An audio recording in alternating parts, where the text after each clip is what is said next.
So hi, everyone. I am Doreen Tannenbaum, the Strategic Initiatives and Communications Manager with Procurement Services, and welcome to our Department Buyer Training session.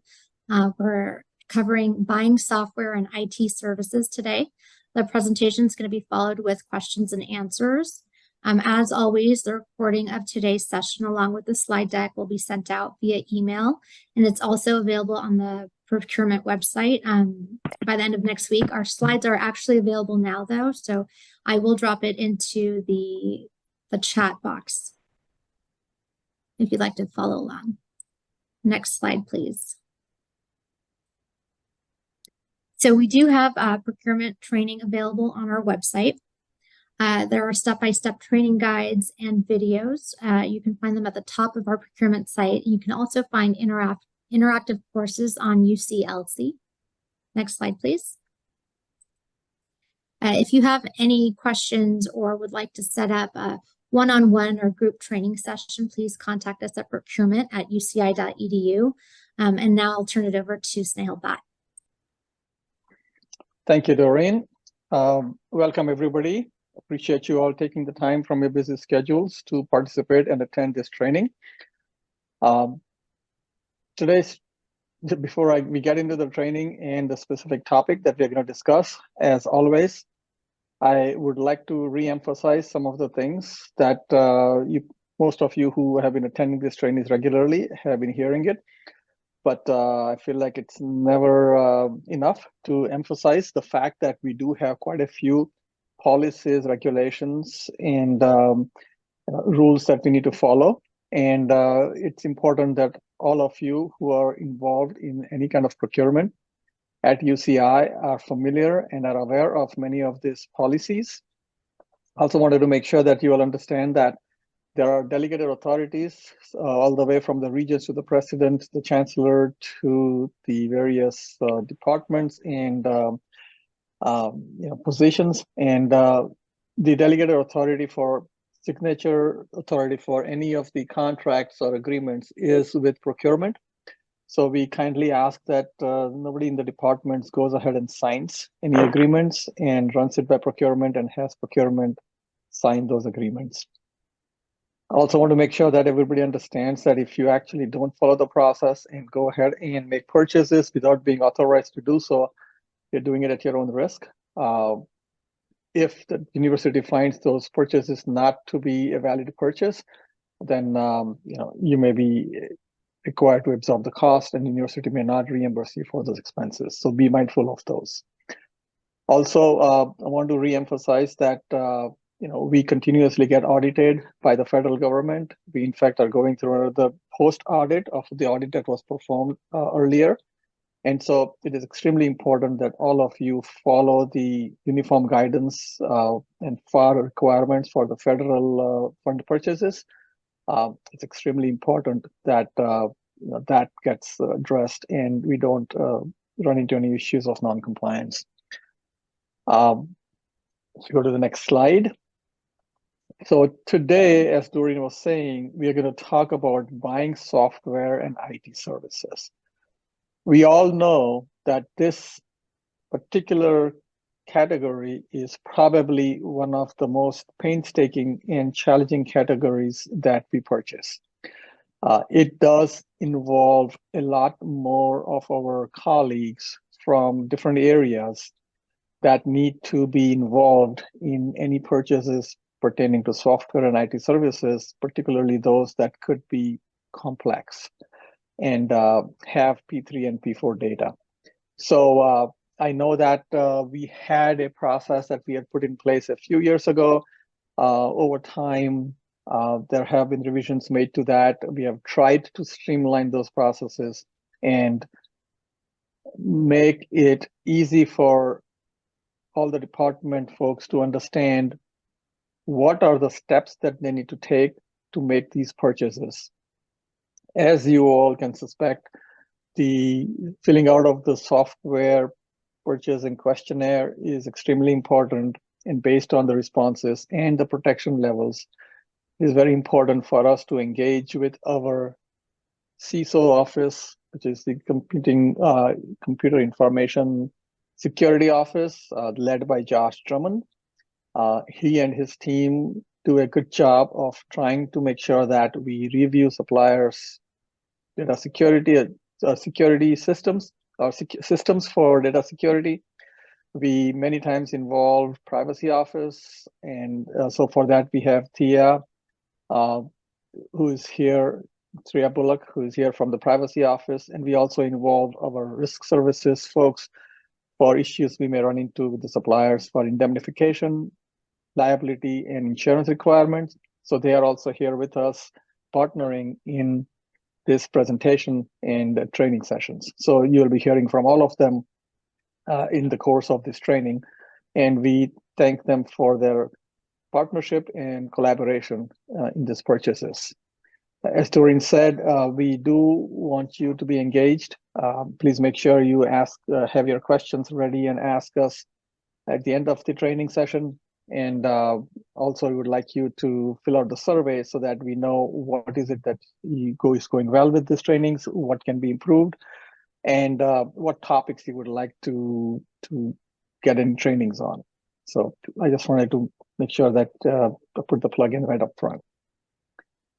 Having said that, I think we are going to get kicked off, and I would like to hand it over to Andrew Calderon, who's the contracts manager in procurement, to take it from here. Good afternoon, everyone. Thank you again for joining us. We hope to provide some helpful information as well as to show you some new resources that are available to you. We have created a new IT services webpage. You can locate it several different ways via the procurement website. You can either click on buying goods or buying services, and you'll be able to find it there. It's also available via the contracts page and the PAL card page. In other words, there's lots of different ways to get to it because we understand that the information is so helpful and you need it in order to make these kinds of purchases. So next slide, please. The reason why do we have a slide on the actual website? Yes, next one. There we go. Okay. So here you'll find the new website. It's got not just some introductory information, but also some drop downs that are going to help you work through each of these issues. Right? If you've tried buying some kind of software or IT service before, you're aware that we ask you for multiple backup documents, multiple backup information, things that needed to be done ahead of time. And so we wanted to put in one place all the steps that you may need to go through in order to make this kind of a purchase. That's not to say that each and every issue is going to be relevant for every purchase, but it's something that you need to think through. If the answer as you address that issue is no, that's fine. You've documented it.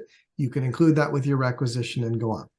So the first thing we tried to do on this new webpage is to include a definition of IT services. We obviously know what buying goods are. We know what buying services are. You're primarily looking for somebody's labor. IT services, though, is to differentiate between buying IT goods, right, which is sort of the hard, tangible electronic devices that we need and use in order to access the IT services. IT services is primarily the intangible. Right? It's the license to use something. It's a software. It's a cloud-based software. It can be a website. It could be data that's transferred, data that's downloaded from a supplier. Primarily, when you're talking about IT services, again, you're not looking for somebody's labor. You're looking for something that they have developed, intellectual property that they've developed that you're going to use to complete some kind of function involving data. Okay, and so on the first drop down there, we've included some information about contracted suppliers. We highly, highly, highly recommend that you take a look at the contracted suppliers that we have available to us. OIT has gone out and purchased enterprise licenses that have already been checked off. They've done their homework. They've done the heavy lifting for you so that you don't have to do that. If you're contemplating buying an IT service and you say, hey, we really like to go with this new vendor because they have 10 things. And the supplier that OIT has gotten has 9 of those things. You may very well want to consider going through the already contracted supplier just because of the fact that all the preliminary work has been done. There's no purchase involved. It's a simple download and process. UCOP also has some SISTA-wide negotiated agreements that are available to you. You can click on their website to look up some of those agreements. And we also have some locally contracted suppliers. Again, something to be mindful of, though, is that just because we have an agreement, either a UCOP or a local agreement, does not necessarily mean that your use case is already approved. If another department on campus has purchased that product from the same supplier, but their use case does not involve any sensitive data, the fact that they have an agreement with them does not eliminate this, how you might want to use it, or the privacy issues that might come up, or the insurance or liability issues come up through your use. So you still need to work through those additional issues that we've outlined here to make sure that your use case protects UCI from the potential risks that come with using any kind of an IT service. So the other items that are addressed here, again, are things that relate to other subject matter areas on campus, data security, privacy. The agreement in terms, obviously, is back with procurement, but we also have risk services that is going to go over the cyber liability insurance, and then we're going to walk through the process as well, too. So at this time, I'll go ahead and turn it over to Josh, who's going to address the data security component.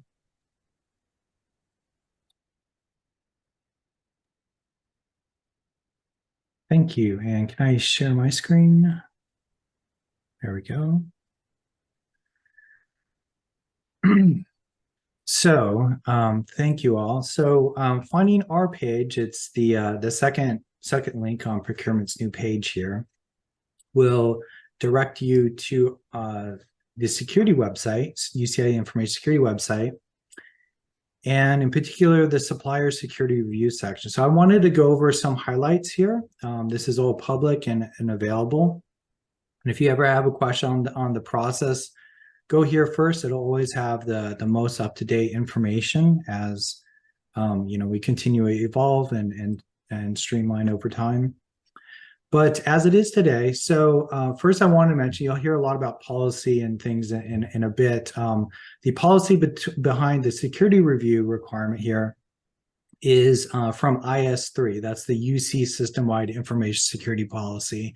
And specifically, Section 15 is all about securing supplier relationships. And it's not just from a compliance point of view, but as I think Snehal said at the top, third party, or what we also call supply chain risk in the industry, has in the last couple of years become one of the biggest risks. So, we're moving away from the days where, everything was on the UCI network. It's not just a computer getting hacked at UCI anymore. If we're contracting out for more cloud services and things like that, if our supplier is breached, that affects us, that affects our reputation, that affects our affiliates.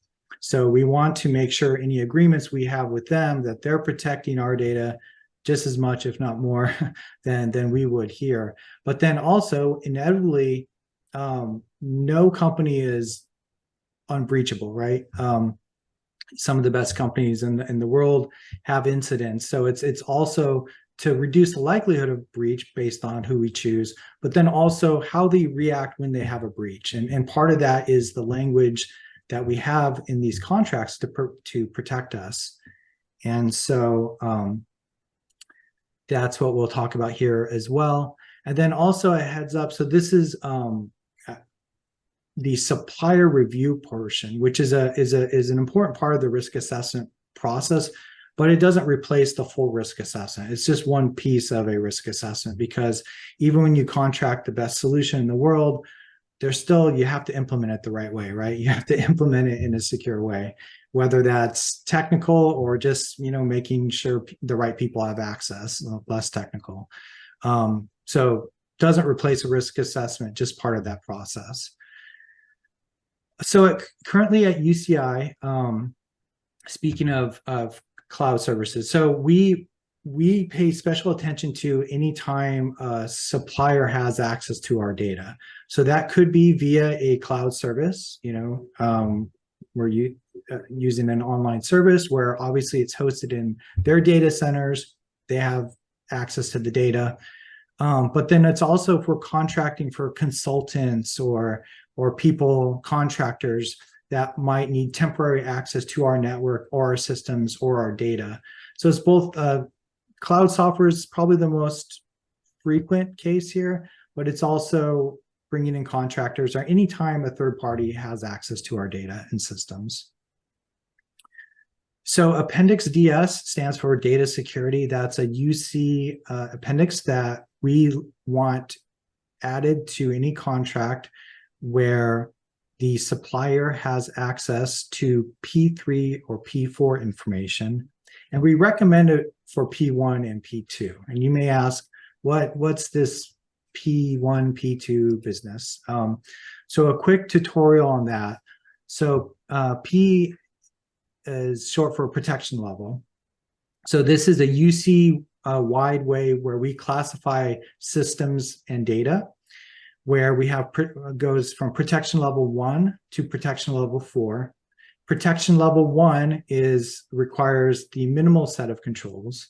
And keep in mind, I did not say 0 controls. I said minimal, because even public data still needs some controls. I mean, you're not worried about it being exposed to the public because it's public, but even if it's public, you probably care about the integrity of that data. You don't want it changed. Like our UCI website, it's public. The data there is public, but we don't want anyone defacing it. Or payroll information, that's public, but we don't want people going in and changing it, unless maybe it's getting changed in your favor. But so P1, there's still minimal set of controls, but it goes all the way up to P4, which is the highest, most strict set of controls. And on our website, security website, again, you can search for this, and it's linked to from the procurement page.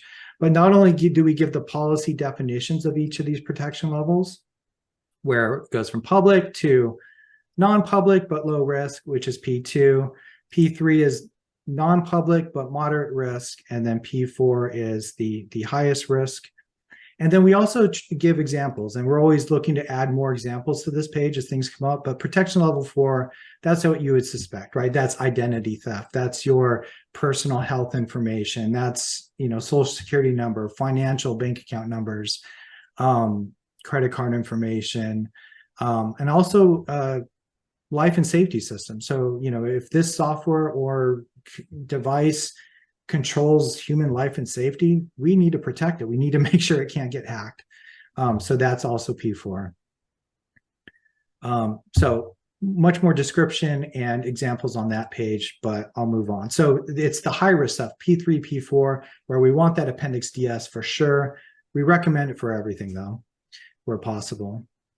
Right now, my team, the security team, does centrally review suppliers. So that's where we'll get into the questionnaire in a second.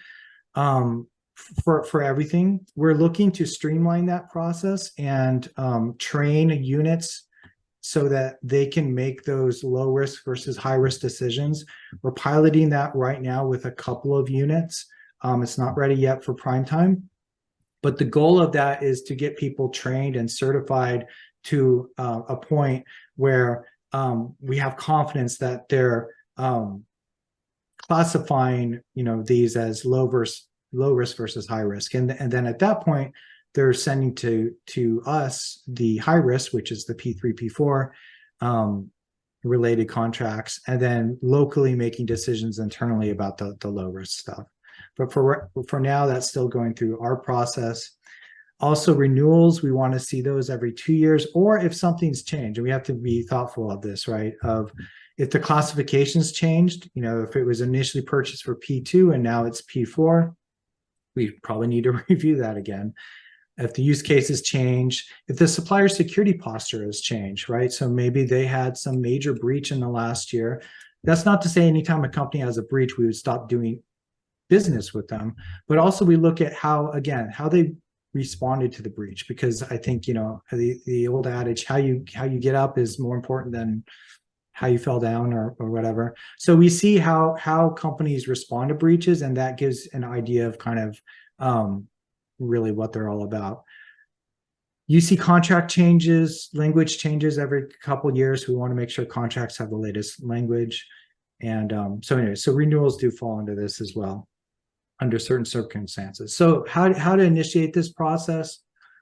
You're probably all familiar with this. We did release a new version of the supplier security questionnaire earlier this year. And the goal here is to quickly collect basic information so that we can triage it appropriately. So we're just looking for basic information to determine whether this is low risk versus high risk. So it's, your typical basic information about what you're buying, who you're buying it from, and what it's going to be used for. What type? Often it's, software and hardware and a service contract or whatever. Whether it's going to be installed locally or in the cloud. Your first take at a protection level. So, it doesn't necessarily have to be right. We will double check it, but we like to get your initial take on what you think the protection level is. And then a number of questions about the data. So, again, does a supplier have access to the data or not? And sometimes it's obvious when it's a cloud-based system. Less times it's less obvious because sometimes locally installed software has a backup that syncs with the cloud. So, sometimes there's IT stuff going on in the background. But, and if you're unsure, say you're unsure and talk about what you do know about. And then if it says unsure, we'll follow up with you more directly, ask you some follow-up questions. The rest of these are just kind of what types of data would this involve? And if it's no high-risk data, then you can just say just yes to just low-risk data.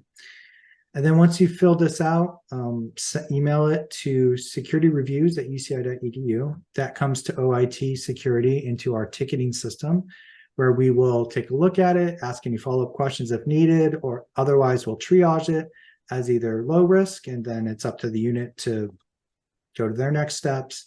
Or if it's higher risk and requires a deeper review, that's what triggers our official security review process. And that we have a link to a process map on our website. And I'm not going to go through all of this, but we want to be transparent about what we do. And so that's what that is. So you could look at it there, you could download it and zoom in a bit. So I'll talk about the first couple steps. So we've already talked about these first few steps where it gets triaged. We also, if it is something that UCI Health, so we have a lot of folks, especially in College of Health Sciences, where they're kind of supported by both campus and health, and it can be confusing sometimes. And honestly, sometimes it's confusing for me too. But we've gotten to a point where, if it's software that's going to be installed or directly supported by UCI Health IT, then it should go to them for review. If it's something that's not directly supported by them, maybe it's a cloud service or a contract or something, not something you install, then that's something that's going to campus. But you can send it to us and we'll triage and direct you in the right direction. If we do require a deeper review, we submit it to a tool we call OneTrust. And there's a couple steps there. So the first steps, it creates a request back out to the requester to fill in more information about what they're requesting. So the triage, scratches the surface, but we want a little bit more information about what we're requesting. So we get that data there. Then based on that, we figure out what questions we want to send the supplier. So we ask the supplier to submit to us security and privacy documentation that they may already have, and then they can answer a set of questions that we care about. We review that. We work with the privacy office to come up with a final report about our observations and our recommendations, whether to proceed or not to proceed, and then if to proceed, kind of also some suggestions to proceed with, recommendations on how to proceed. And then we respond back to the requester. And so sometimes, and then at that point, that we'll continue on the procurement process, which we'll get to in a second. But I just did want to mention also that if our recommendation is no, again, maybe there's something with the supplier, or maybe they just didn't give us enough documentation. They're not that formal about what they're doing. We can only kind of give an opinion on what we're given. But there is a process that Snehal may get into where, you can escalate and ask for an exception for any of these things. And it's we've got the top level people looking at that, the CFO, campus council, and VC of IT reviewing that. So it is a high bar to get over to get an exception, but that process is there available to you. One last bit before I turn it over to the next folk is, so one part of this, again, we mentioned Appendix DS. So sometimes the supplier will say, okay, that's all great, add it right on. Other times they may have their own documentation that they like to see, or they'll take ours, but then they want certain things redlined out or changed. And so that comes back to me and other teams, if there's any changes to that, to review to make sure we're okay with those changes, if they're generally still okay in the gist of what we're doing. And so that's another piece that comes to us and can add time. A lot of times that adds time to the procurement process to go back and forth with the vendor about those red lines. But anyways, that's a quick tour of the overall security process, and I'll turn it back over to Andrew, I guess. Thank you very much, Josh. If we can go back to the website, we'll show the next step in the process. I do want to reiterate that because we still get from time to time some requisitions that include that supplier security questionnaire that really starts the data security process. That's fine if you want to upload that to your requisition, but do remember that it's not sufficient to simply check no's and rely on procurement to make that decision. We are not the subject matter experts. That's why we rely on Josh and his great team, as well as the privacy team. So it's important that you submit them, even if all the questions, or answer to the questions are no. You submit it, get their feedback, and then you include that feedback that says this is a simple, no risk, low risk situation with your requisition. So one of the things that happens during that data security review process is also the privacy review.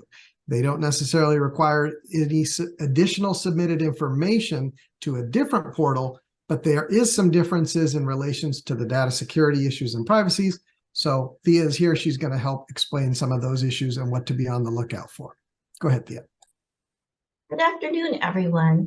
So in the privacy office, we rely heavily on the information that is provided through OneTrust, but we're looking at things from a different point of view. We are asking people, what are you doing with the information? Who's looking at it? And quite often we need additional information to figure out who are we serving with this software, with this service, because the population that we serve will dictate the risk level and will dictate the types of requirements that we have. If we are serving students, we know which laws we have to comply with. There's FERPA. If it is serving employees, members of the public, we have different laws to consider. If our services reach out and we are serving people in the European Union, UK, Switzerland, EAA, then we have to consider the GDPR data protection requirements. That's why privacy asks so many questions. We need to find out who we're serving and what our duty and obligation is to them. And so you can see privacy has put out some tips. We are working on some additional tips so that you can work through a decision tree and questions to understand how risky is this use, this data, what I want to do with it from a privacy point of view. And we will interact with you, the requester, as well as the vendor to get to the point to make sure our privacy risks are well managed. And that's what we're looking for. There's going to be risk. How are we managing it? Are there compensating controls? If it's well managed, then it's going to be easy, a recommend. We want to be notified if there's an incident. That's why we want Appendix DS. If we're serving people from the EU, we want to have Appendix GDPR so that we document, we want them to help us comply with our requirements. So that's privacy review in a nutshell. Now, oftentimes things slow down if we can't get answers and if we can't get the vendor to tell us. The more information you put on your intake survey, the better for us, because we can have a better understanding of what you're doing, what your needs are. And we will be providing more information in the future. But remember, I don't want to miss this chance to ask for privacy by design. If you can minimize the amount of data, you can lower your risk, and that can make your review faster. Consider all those data elements. Do we actually need them all? Can we get by without collecting them and uploading them into the system? If we know who we're serving, do we need to put their immigration status, date of birth into this new system, or can I match it back through their UCI net ID? We already have that information. So those are things to think about when you're procuring and purchasing new uses. So that's in a nutshell. Back to you, Andrew. Great, thank you very much. I did want to point out one more thing under the data security drop down, and this really, I think, applies both to the data security issue and privacy, which are closely related, but they are distinct. We do have a link there to your unit information security lead. This is someone in your area, if you're not familiar with it, that can help you work through these issues. So if you've never filled out the questionnaire, you've never considered the privacy issues, or this is your first time starting to help somebody buy something, these are the technical people that can help you work through these things. We highly recommend that you do that. Okay, so get familiar with that person who's in your area. All right, so back to the next drop down.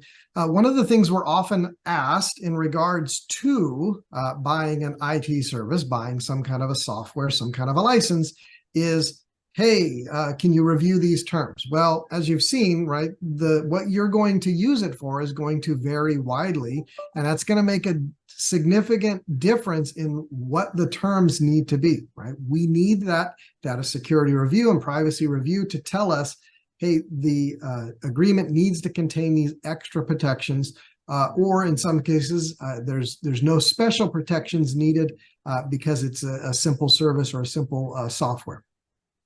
So when you approach submitting your requisition, not only make sure you include the backup documentation, but we do now have an information technology purchase agreement that does differ slightly from the standard purchase agreement. If you want to open them and compare at some point in time, you may, but I can point out that the main differences are on the statement of work. There's about 4 or 5 clauses that are unique to cloud-based software, things like service levels, things like your online support or your customer support, and how frequently you're able to use that and access it, things like updates and warranties. If you find that those special clauses that are unique to IT services don't apply to your situation, you can always ask the procurement assigned team member to remove those from the statement of work, but we did want to include them there to help provide some additional service and protection.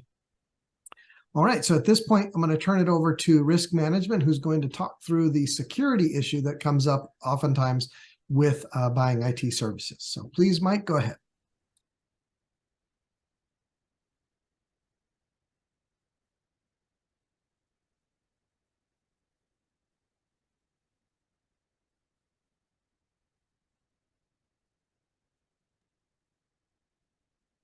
Mike, you're on mute right now. Okay, thank you. Hi, everybody. My name is Mike McGinnis. I work with Chris Richmond in the Risk Services Department. I'm going to go over insurance and indemnity and limitations of liability very quickly here. But the first part of our requirements, risk requirements, come from a policy. You see policies Bus 63, which is the minimum amount of insurance that's required. So one of the things that we have to sign off on is we have to make sure that the supplier has enough insurance. So here we're talking about cyber insurance before the effective date of a contract or purchase order. So again, there's a link here to the actual policy if you want to see into it, but all agreements between suppliers and university must include, as part of the contract, a requirement that the supplier provides a certificate of insurance or a COI, which shows evidence of compliance with the established minimum insurance requirements. So not providing the COI can delay our analysis and our approval. So a requirement that the supplier maintains, there's a requirement in here that the supplier maintains minimum levels of insurance. And for cyber insurance, that is based on the protection level and the number of records. So you'll see the P1, P2, P3, and P4. Each one of those, as the data is classified, each one and on the intended number of records, will come up with an insurance number. Another requirement here is that the requirement the supplier adds the university as an additional insured. Really what that means is that if something happens, we're able to file under their policy. We're able to open a claim. And the final requirement I'll review from Bus 63 is indemnification. So this is a provision to defend, indemnify, and hold harmless the university from loss, injury, or damage caused by or resulting from the supplier's negligent or intentional acts arising out of the performance of the contract. So we'll go to the next slide, and I'll give you a little bit more detail on some of these. So indemnification, if you hear that term, you may be like, what does that mean? Well, it just means that one party assuming financial responsibility in the event of a specified loss. So the language of an indemnification clause should only hold the university liable for the culpable acts or omissions of its own employees, officers, agents, students, invitees, and guests. This is another requirement that actually comes from Bus 63. So there's different types of indemnification. You can have one-way indemnification where only one party has requirements for that, and then mutual indemnification where both parties have a requirement here. So indemnification includes covered events, and these events are subject to negotiation. So I'll see a lot of different contracts. This is generally something that varies depending on the supplier and usually on the size of the supplier. But our most important risks, obviously, are the data breaches, or any data breaches, and third-party infringement, which is pretty low risk. But data breaches is our biggest concern right now. Different recoverable damages. Again, this is subject to negotiation in the contracts, but all claims, liabilities, loss, expenses, including a reasonable attorney's fee. So someone's paying for that. What exactly we're paying? What exactly the party's paying for? And there's exceptions. Generally, we carve out negligence. So, you're only responsible for the University of California is only responsible for the acts of its employees, officers, and agents. And finally, the limitation of liability. What that does, that just limits the amount that can be paid out if one of these covered event happens. Sometimes they're carved out from indemnification, so you have to read the two clauses together, and it can get confusing as you're reading through it. Let's go on to the next slide. So generally, my process runs. The first thing I'm going to look at is the OIT security review. This really includes a lot of invaluable information on data protection levels, privacy concerns, anything like that. It may include other information on system setup, environmental factors, encryption, just additional information that may be relevant to me when I'm looking at this. But generally on the protection levels, gives me a good idea what the minimum insurance levels are going to be. So that's how we get to the amount of cyber insurance that a supplier has to carry.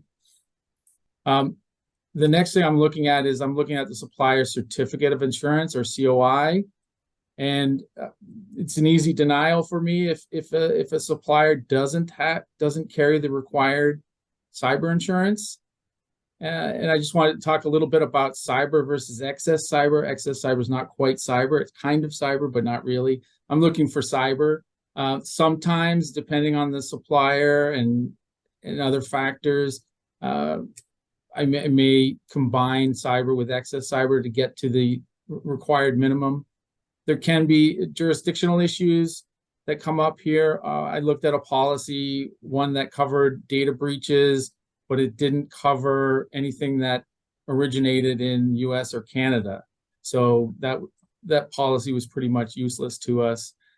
And the last part is I get a lot of questions about AI status, which is the additional insured status for cyber. We can ask for it.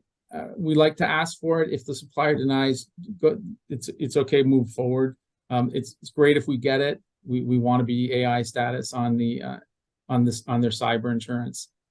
And then the last thing I'll look at is I'll look at the contracting, go to the indemnity and the limitation of liability sections.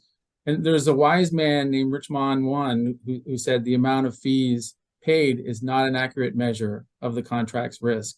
This is something that's been drilled into my head since day one.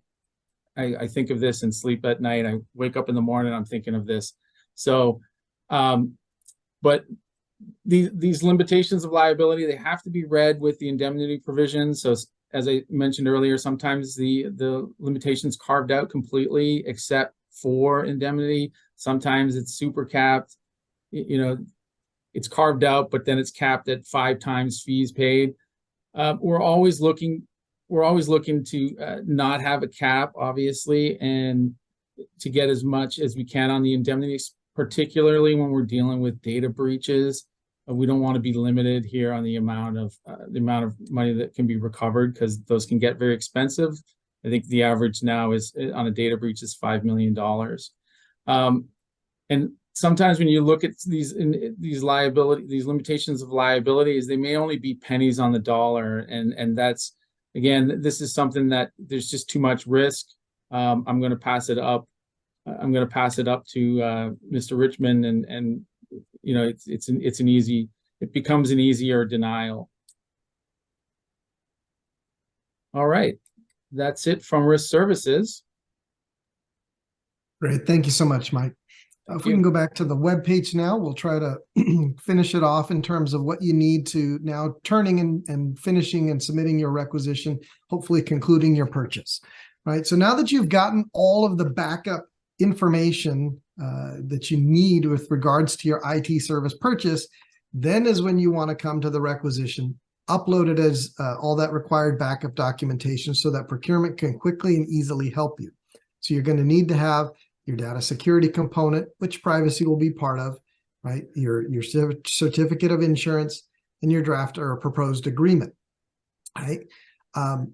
If under certain circumstances, the supplier security review may just conclude that no formal security review is needed. So we need one of those two things, right? It's not enough, again, to just to upload the questionnaire and tell us, don't worry, you can take our word for it, right? We need that official sign off between OIT and the department. If you do receive documentation from the supplier, it's okay to include that with the requisition. We will try to, depending on the circumstance, and it all depends on the use case, the data security situation, and the insurance and liability components, but we will usually try to blend the two between UC paper and the supplier paper to try to make sure we can get that thing approved and completed for you. Don't forget that every purchase, though, has other policy backup documentation that's required, whether that's the SSPR, or if you're purchasing with federal funds, you need all of the federal fund checklist, debarment, everything else that goes with those.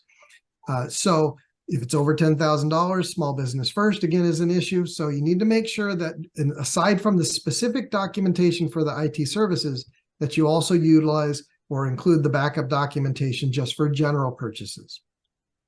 I know there was a question also in the chat about renewals. Something to be mindful of. There's no such thing as a renewal under procurement procurement language, right? Our UCOP policy is BUS 43. The fact that you bought something last year and you were over and done with it doesn't mean you can simply upload an invoice for next year's purchase to your requisition, and that's all you need. You do still need to get some backup documentation. As Josh noted, if the supplier security review was conducted last year and there's no use case, you still do need to include the assessment from last year along with your purchase this year. then add that additional language affirming that there's no change in use case, there's no change in supplier position, etc. Right? So you can't just upload an invoice or an order form and say, I'm buying it again, I'm renewing, right? Because you are simply buying something again. That's a brand new purchase. So if we did an agreement last year that was a master agreement and it's going to continue on based on a new order form, it is helpful that you can grab that and upload it to your requisition as well, just so that we have it for reference. Okay. There are some limited circumstances for PALCard that you may be able to utilize, and Snehal is going to go ahead and talk about those a little bit, and then we'll try to leave some time for some more questions too. Thank you, Andrew.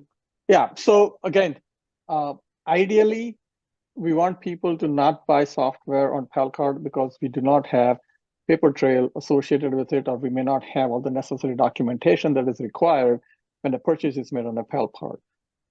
Also, buying stuff on PALCard is the fact that we are now tracking everything after the fact. And that's not the best way to handle things. If we were to find out after the fact that there are some concerns or issues that we may have, we are kind of behind the 8 ball. So we would say that you could buy something on a PALCard as long as the following conditions are met.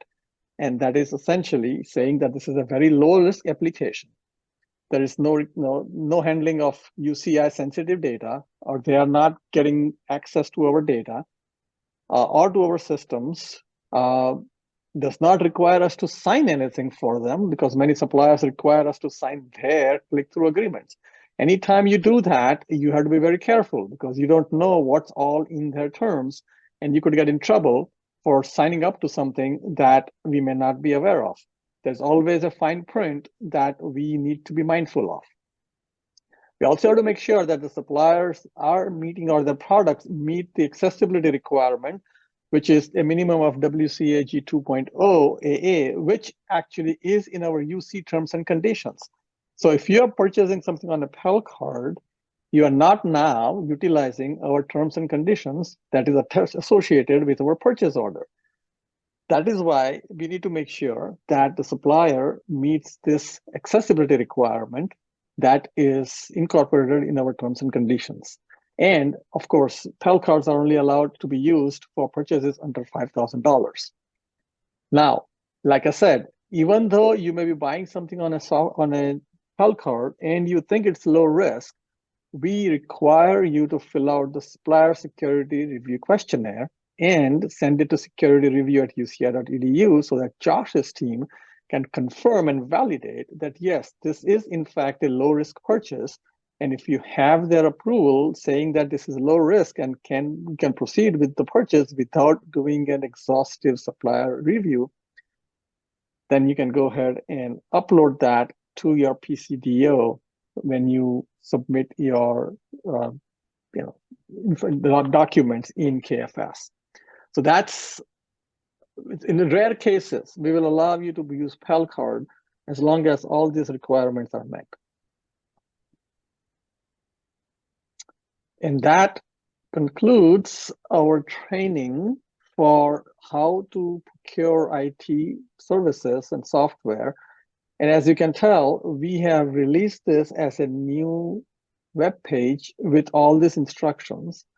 What we want you all to be mindful of, and I want to re-emphasize this, is there have been considerable amount of complaints coming from many different departments and going up to the senior executives that purchasing takes a long time.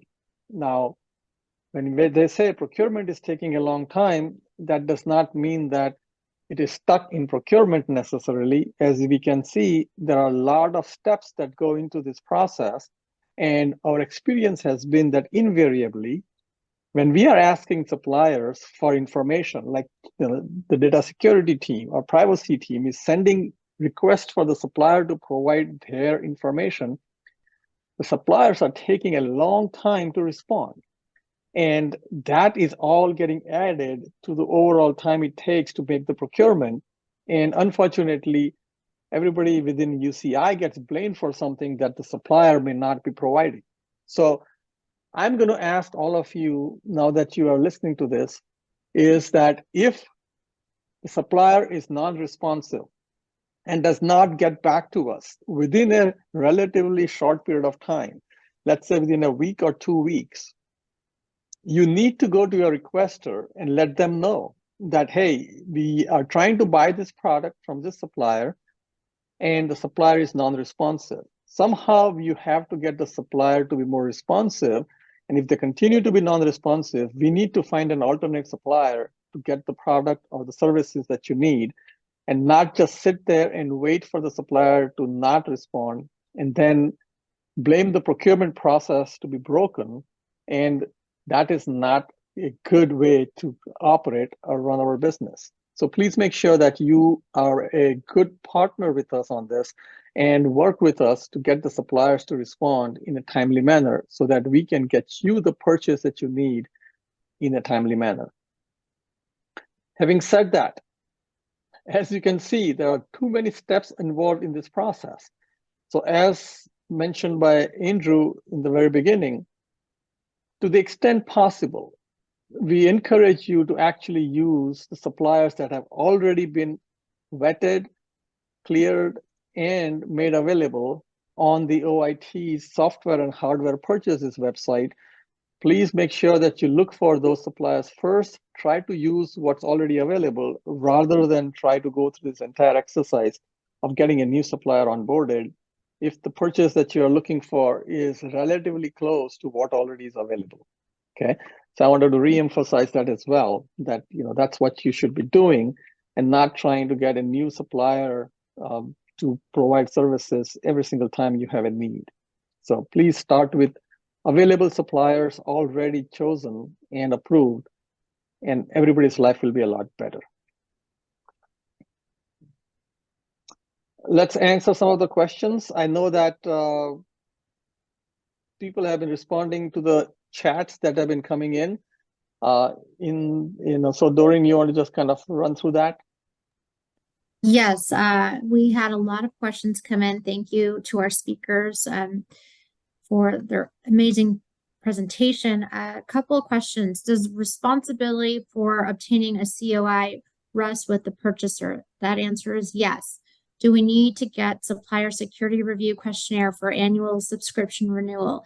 As Andrew mentioned, yes. If they can affirm in writing that no changes to the classification, use case, supplier security posture, UC contract language, we could use the previous years.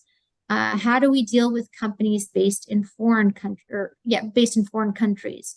We see this often. They are processed like any other item. The locations of their servers can change the risk.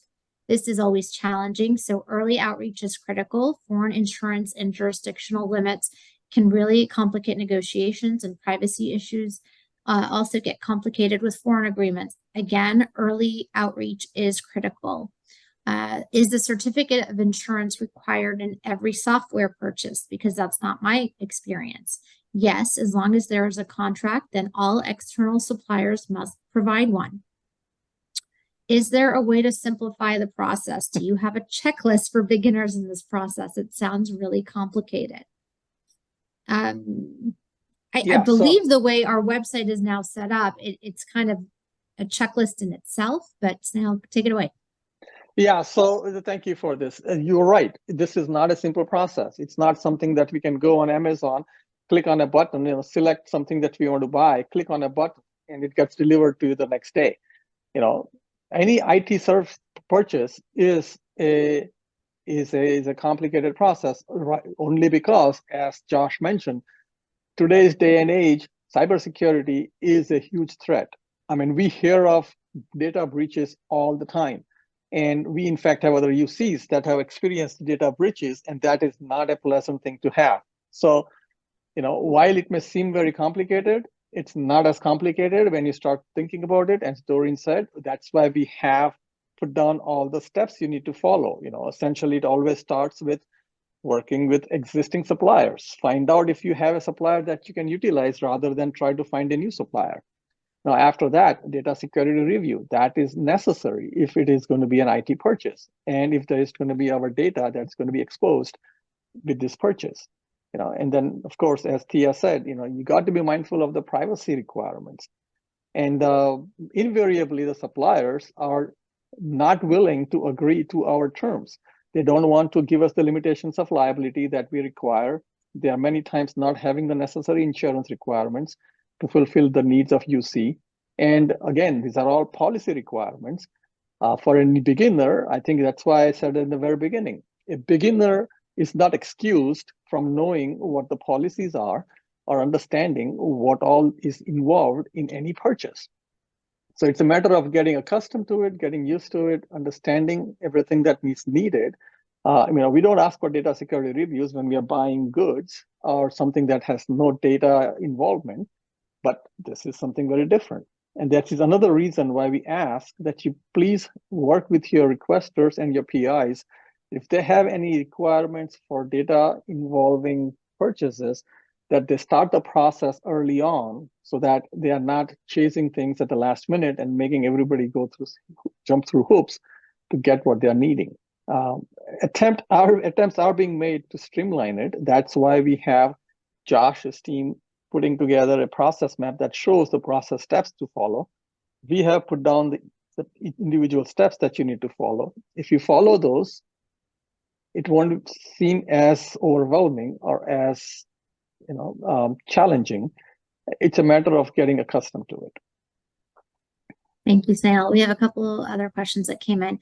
How often do we need to get a security review for suppliers at purchase and renewal as described on the webpage?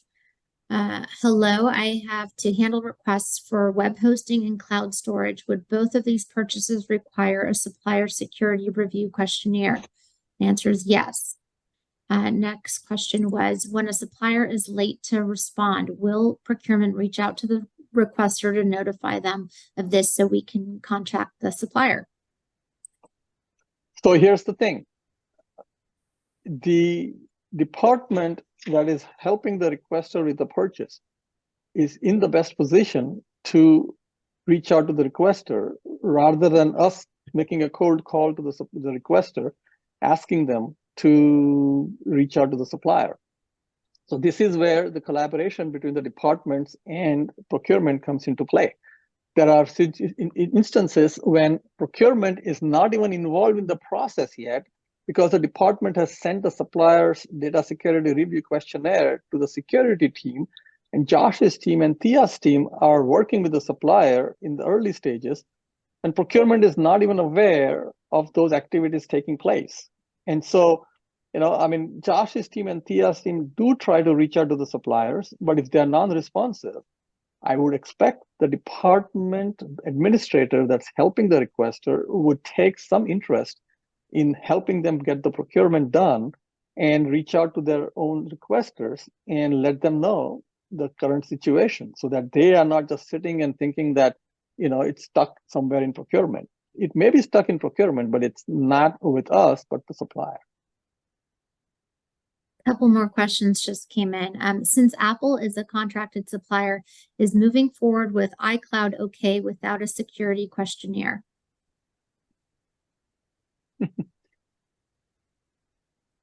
Okay, so as Andrew had mentioned, Apple is an approved supplier for hardware.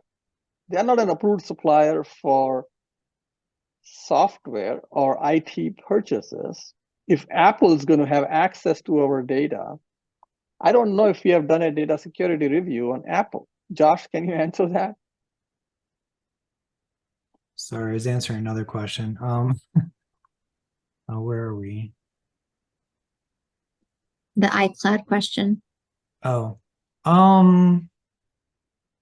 yeah, I guess we'd have to look at that because there's another layer, right? So there are some system-wide agreements with major vendors, but we always have to take a look at specifically what service was in the contract and whether that system-wide agreement had a security review. Doesn't need to be from us. Oftentimes we go to our partners, go to UC Davis or UC Berkeley or whoever else has done a review, and we're happy to use reviews that they've done. As long as somebody's done a review, we can often reuse what other campuses have done for those system-wide or major agreements. Thank you. We had one more question.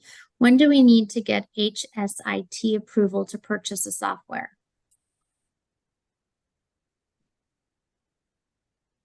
So there are discussions about that, but my understanding is when it's for something that they support. So if they're supporting your laptops or your servers and you're going to install something that affects that environment, then that definitely would go to them. If it's something that directly affects patient care, for example, and that that side of the house, definitely go to them.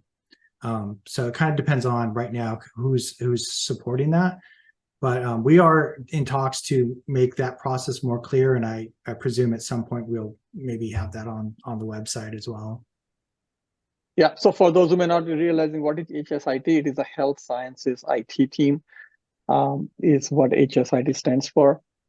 And I also wanted to make sure that another abbreviation that you may not have caught is when Mike was talking about the additional AI. So that's additional insured. So basically, we want UC or the regions of the University of California be named as the additional insured on their certificate of insurance, which is what AI stands for in that instance. We had one more question in the chat, and then we have a raised hand. So let me get to the question in the chat. How will the requester know that the supplier is unresponsive? I have not been included in OneTrust communication in previous purchases. Should the department buyer be automatically included in that communication?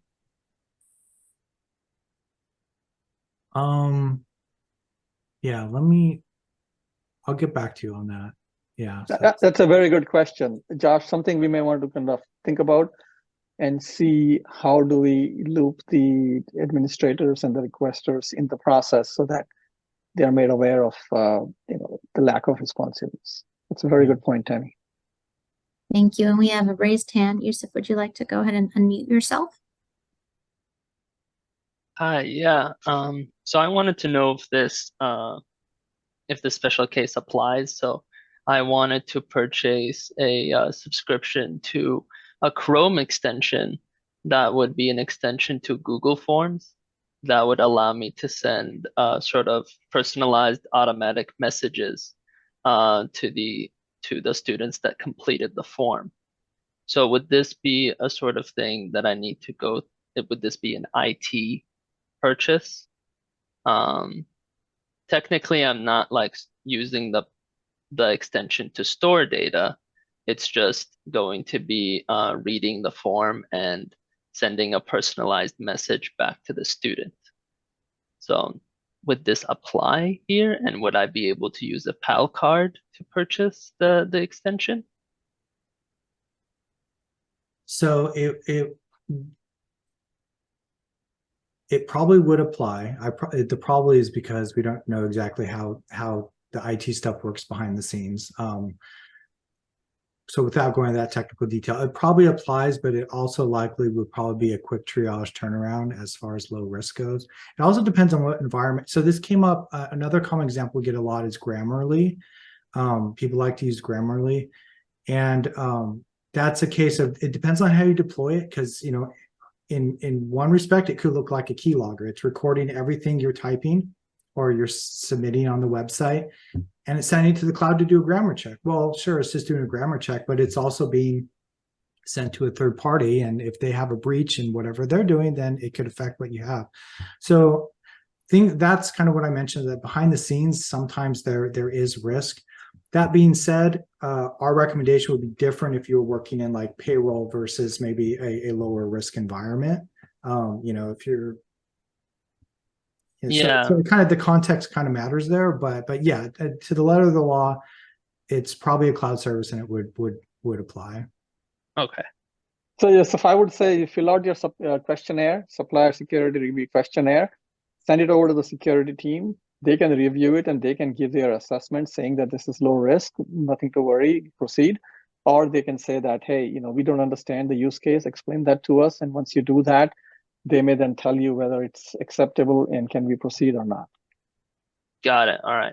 Thank you so much for the help. Absolutely. Well, I'm very mindful of everybody's time. I know that a lot of people probably dropped off. For those who have stayed on, I do want to sincerely thank you. for your interest in trying to understand and know how to make IT and software purchases. I hope you found this instructions and training to be very helpful. Please make sure that you keep looking at the websites and try to see what is coming up new. We always try to keep our websites updated and improvise on it on a constant basis. If there are any questions, please feel free to reach out to us, ask us. As Thea was saying, even for beginners, we are here to help them. We would like the beginner to actually watch this video so that they get familiar with it. If not, we are available to help and train anybody who is coming on board and is new. That's what we are here for. But at the same time, we also want them to use the resources that are already available so that they can get familiar with what's available. Again, as I had asked before, if you can please fill out the survey, we would very much appreciate it so that we know how we are doing, how we can do things better, and what is it that you would like us to train you all on or share with you all in future training sessions. Again, thank you all for your time and hope you all have a wonderful rest of the day.